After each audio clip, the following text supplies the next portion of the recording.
Gracias, Presidenta. De la misma manera, pedir tolerancia por el número de artículos presentados en esta reserva.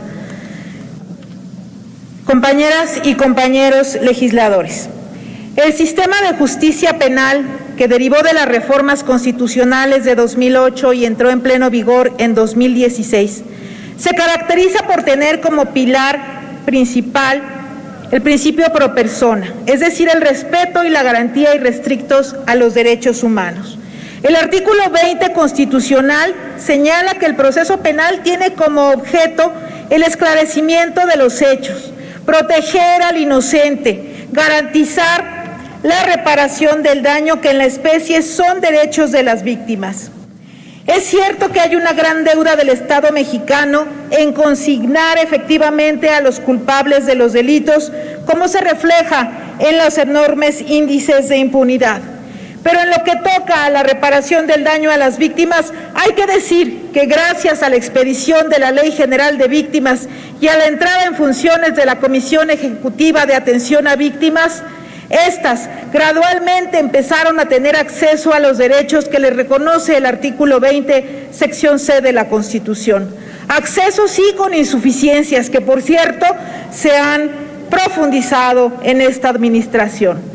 Pero se ha contado con un mecanismo adecuado para apoyar a las víctimas, que son quienes de forma directa resienten los efectos del delito y de la violencia.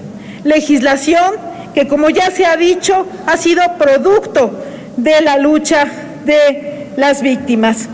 Y es que lamentablemente, compañeras y compañeros, de acuerdo con las cifras del Registro Nacional de Víctimas, en 2018 se reportaron 15,525 víctimas y para el año 2019 esta cifra aumentó a poco más de 27,000.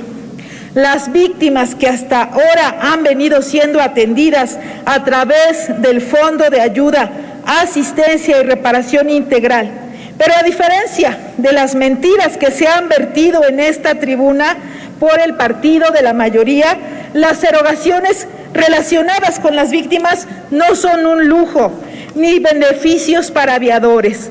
Los poco más de 1,300 millones de pesos que se habían erogado hasta marzo de 2019 fueron destinados a rubros como el pago de gastos funerarios, asistencia médica especializada, apoyos de alimentación y alojamiento, así como reparación integral. Se trata de los gastos mínimos indispensables para apoyar a las víctimas que siguen procesos judiciales a nivel federal en busca de justicia. Por ello, no es exagerado decir que eliminar este fondo es un atentado directo contra el derecho de acceso a la justicia. Tampoco lo es afirmar que esta medida es una muestra más de machismo legislativo. Sí, porque de acuerdo con la información de la CEAP, las medidas de recursos de ayuda por conceptos de gastos funerarios, de alimentación, de alojamiento, peritajes, gastos médicos y traslados benefician a un 63% de mujeres frente a un 37% de hombres. Pero lo peor de esta historia es la poca vergüenza legislativa que ha demostrado la Comisión de Presupuesto y Cuenta Pública de esta Cámara, que pretende dejar en desamparo a miles de víctimas, porque si ustedes se toman la molestia de leer el dictamen, podrán constatar que les tomó menos de una cuartilla de consideraciones el justificar lo injustificable, el justificar el desmantelamiento brutal de políticas públicas de atención a grupos prioritarios, que dejará en desamparo no solo a las víctimas, sino a defensores de derechos humanos, a periodistas y a tantos y tantos mexicanos y mexicanas. Por ello, hoy me dirijo específicamente a las y los diputados de la mayoría. Ya sabemos que no tienen argumentos válidos para cometer esta atrocidad, pero tampoco hay que recurrir a la mentira.